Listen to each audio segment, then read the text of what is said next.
Olá, que prazer a gente poder voltar aqui de novo e falar com você, poder ter esse contato. O que nos move nesse programa é a verdade da palavra de Deus, o Evangelho do Deus que se torna homem para salvar os homens da maneira equivocada com que nós vivemos neste mundo. Nós não estamos aqui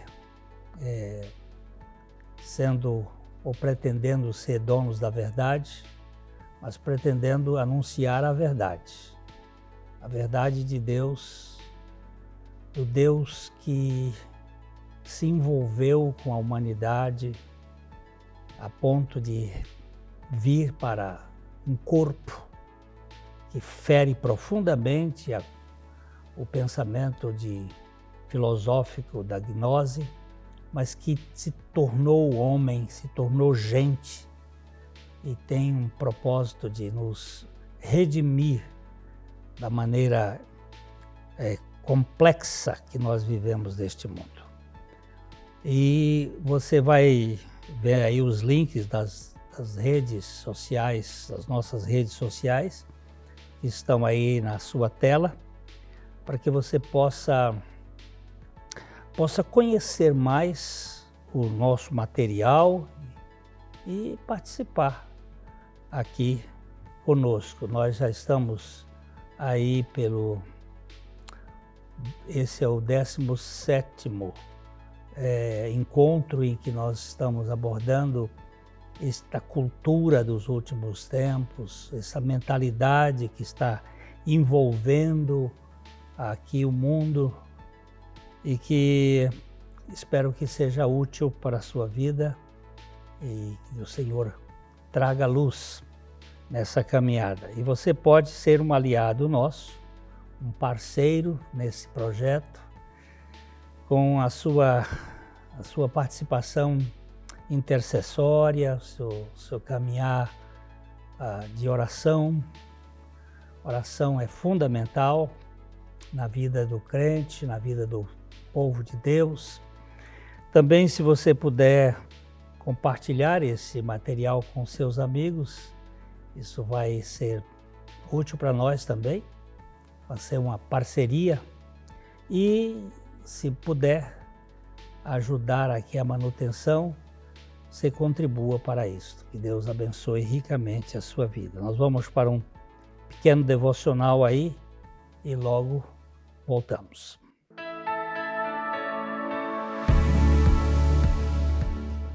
Preso e condenado.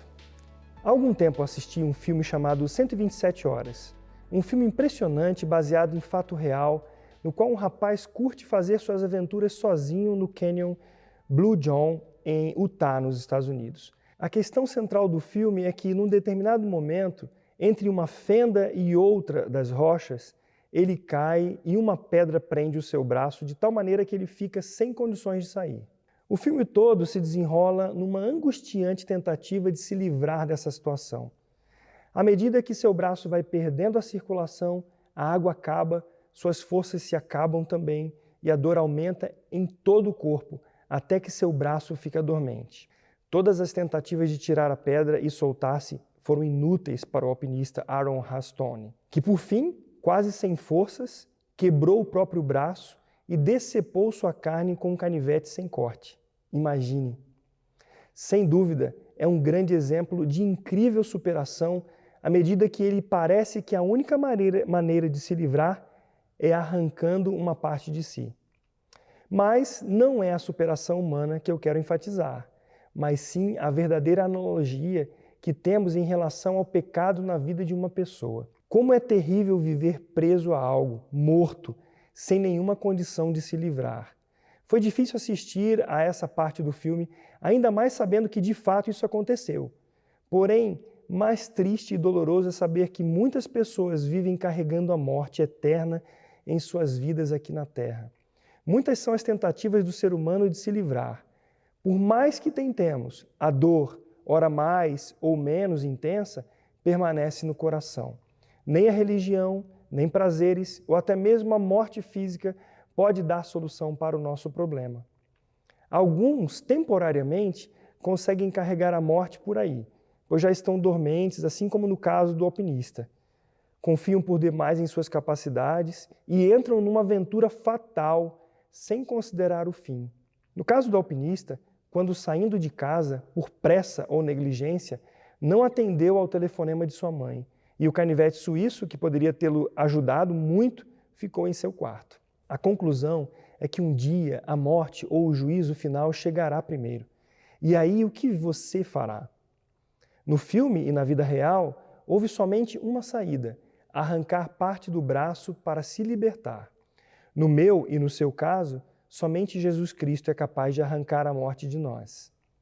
Jesus Cristo, ao ser levantado da terra na cruz, atraiu para si o meu pecado que me levava para a morte eterna, para o inferno. Deus o ressuscitou e juntamente com ele recebi a verdadeira vida. Uma pessoa só pode ser liberta do pecado que a aprisiona quando, pela graça de Deus, chega ao ponto de total incapacidade de se livrar, crendo que somente Jesus Cristo pode arrancar o seu pecado, o seu velho coração e dar-lhe a vida eterna. Deus não usou um canivete para isso. Ele usou a cruz, onde o sangue de Jesus Cristo foi derramado, e assim nova vida nos foi dada na ressurreição. Entregue a sua vida a Jesus Cristo e receba total libertação.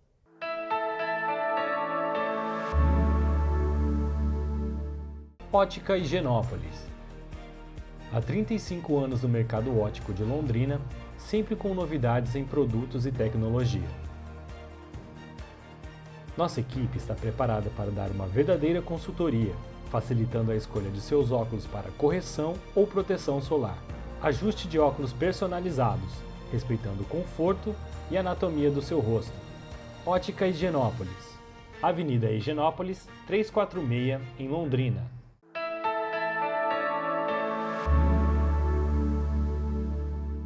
Aqui nós temos falado sobre a carta aos Hebreus, que é uma carta voltada para uma igreja que tem a cultura hebraica e que estava sendo atacada da sua fé cristã, uma igreja que tinha passado por momentos de muita pressão, isto é, por volta do ano 64, 65, por aí assim, muita guerra, e eles parece que estavam querendo retroagir. Eles tinham se convertido ao cristianismo e, por causa da pressão contra o cristianismo, eles estavam tentando voltar para talvez o judaísmo ou por outra forma, para não ser perseguido, porque a perseguição ela causa muito desconforto na gente. Ninguém gosta de ser perseguido. Tem umas pessoas que gostam de perseguir, mas isso é uma característica de gente que não teve experiência com Deus. E quando vem uma perseguição, quando vem uma luta, a tendência nossa é fugir. E aí o escritor está especificando que quem tem algo superior não vai querer voltar para algo secundário, inferior.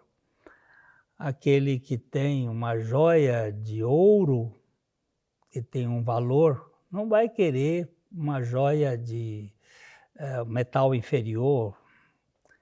Então, é uma ideia de você ter aquilo que realmente satisfaz e traz significado para a sua vida.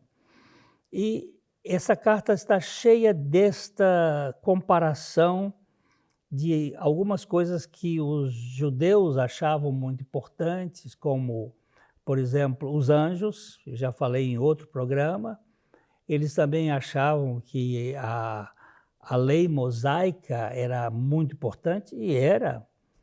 E outros achavam que o sacrifício, os sacrifícios do tempo de Arão, araônicos, eram melhores, nós temos algo melhor do que esses sacrifícios de touros, de ovelhas, e ele vai comparando essas realidades.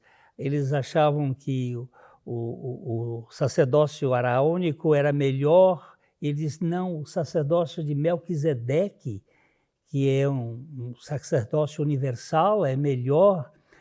Como é que vocês querem retroagir para aquilo que é inferior, se temos o superior?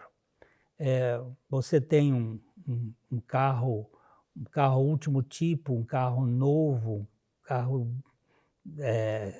top, você vai querer pegar uma Brasília velha, alguma coisa assim, desculpa a comparação, mas é uma coisa que não faz sentido. Se você tem o superior, por que você quer voltar para o inferior?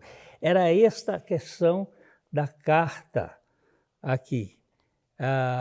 Ele está levantando alguns argumentos. E aqui hoje nós vamos olhar um pouquinho quando ele diz assim, pois não foi a anjos que sujeitou o mundo que há de vir, sobre o qual estamos falando. Antes, alguém em certo lugar deu pleno testemunho dizendo, que é o homem?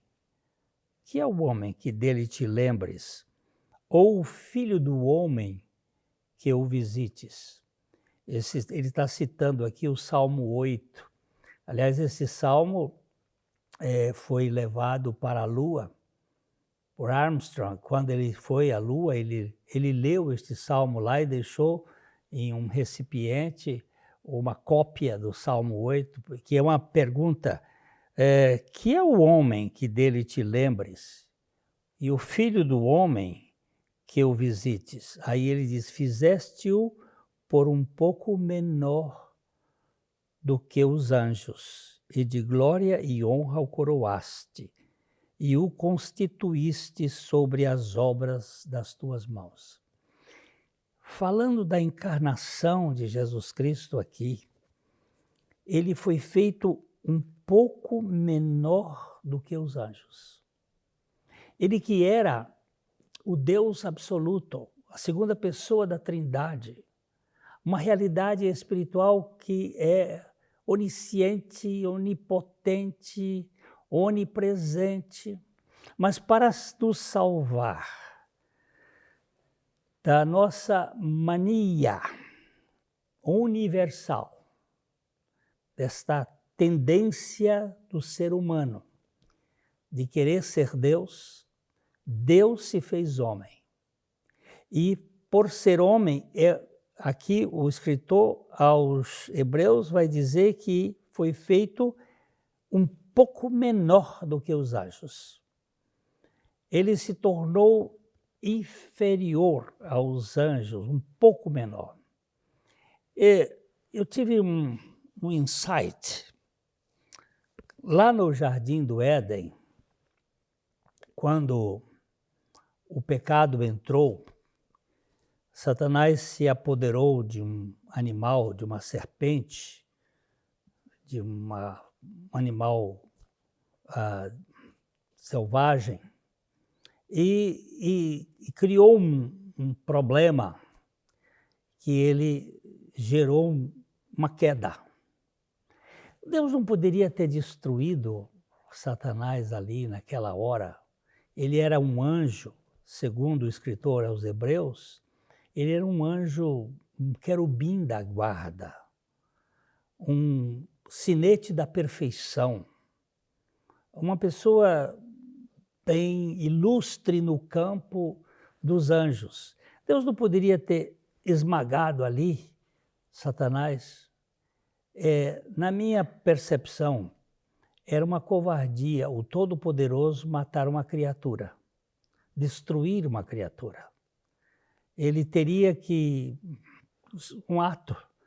Mas como foi que o projeto de Deus se concretiza?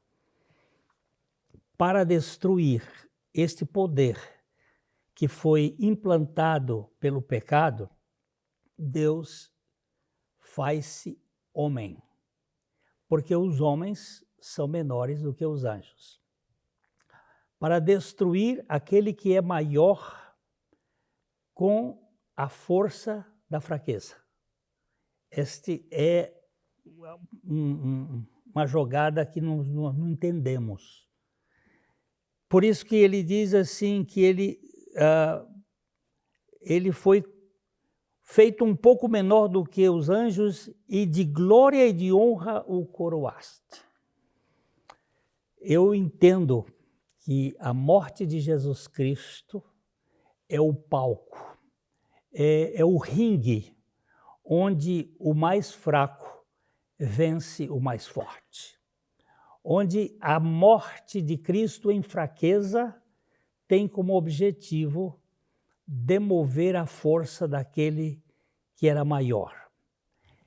É isto que traz aqui a vitória mais retumbante do Evangelho. Cristo se fez homem para vencer um querubim da guarda e todos os seus principados através da sua morte. E a ressurreição é um projeto do Pai que o ressuscitou dentre os mortos para trazer a vitória contra o pecado e contra a morte. Eu vou dar uma paradinha para a gente continuar aqui falando sobre ele que foi encarnado para ser menor e na sua ressurreição se tornar o grande e poderoso Deus capaz de salvar gente como eu e você. Já já volto.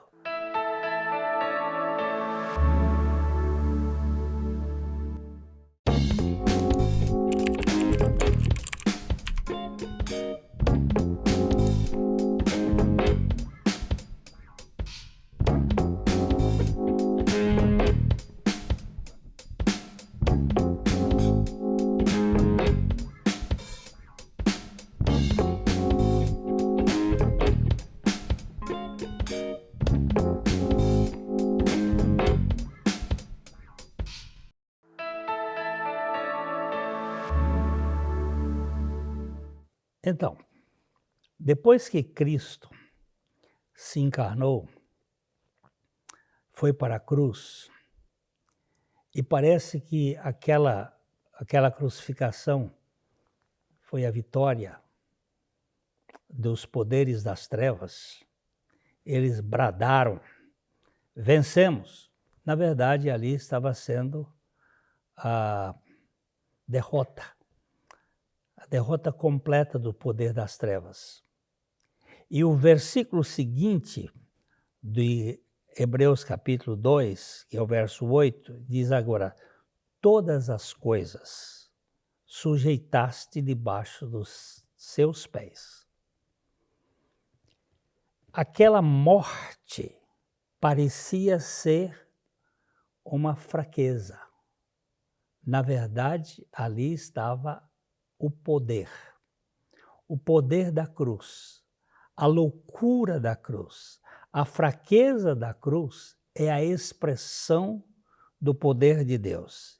Ele diz: todas as coisas sujeitaste debaixo dos pés do Filho, que é a linguagem que nós estamos vendo, a linguagem dos tempos finais, a linguagem do Filho, aquele que se tornou carne, para destruir na carne a força do poder do pecado, do poder do diabo, do poder do ego, do poder do mundo. Esses 4 elementos, o pecado, o diabo, o mundo e o ego, eles são destronados na cruz. E ele diz que ele pôs debaixo dos seus pés. Ora, desde que lhe sujeitou todas as coisas, nada deixou fora do seu domínio. Olha, e aqueles crentes estavam mortos de medo de Nero, mortos de medo da perseguição. Mas nós temos um que na sua fraqueza venceu este império das trevas. E sobre ele estão todos os domínios. Nós não precisamos ter medo, porque se destruir o nosso corpo agora, não vai destruir a nossa alma e o nosso espírito. Nós temos uma vida eterna. E diz assim, agora, porém, ainda não vemos todas as coisas a ele sujeitas. Agora ainda não vemos, mas ele já sujeitou. Ainda que eu não perceba a realidade plena da obra concretizada, porque eu ainda estou num corpo que não foi glorificado, ele já realizou esta vitória.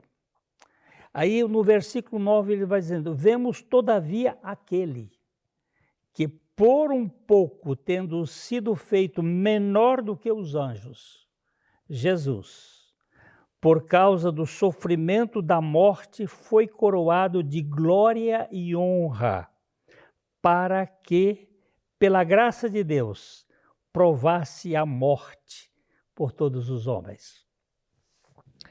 Olha que beleza que está aqui. Qual era o salário do pecado? Segundo a palavra de Deus, o salário do pecado é a morte.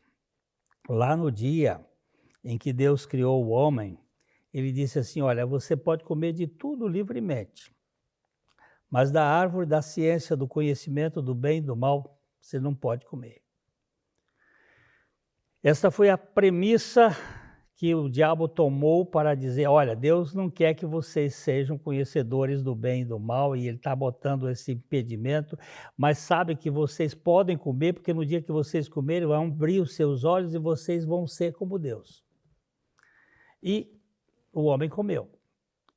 Mas Deus disse, certamente você vai morrer. E veio uma morte. Essa morte não veio fisicamente no princípio. Ela veio uma separação entre o espírito do homem e o espírito de Deus. Eles ficaram desconectados. O homem então passa a viver por conta própria. O homem passa a viver desconectado, desligado de Deus e usando a sua energia física, psíquica, mental, e ele tenta construir todo um sistema em que ele é o centro. Porém, aqui nós vemos que aquele que foi feito um pouco menor do que os anjos é Jesus. Por causa do sofrimento da morte, ele foi coroado de glória e de honra para que, pela graça de Deus, provasse a morte por todos os homens. Ou seja, se o salário do pecado é a morte e ele estava ali pagando o preço do pecado para que nós fôssemos isentados desta conta. A morte de Jesus Cristo é a minha morte. E significa que eu agora posso viver uma vida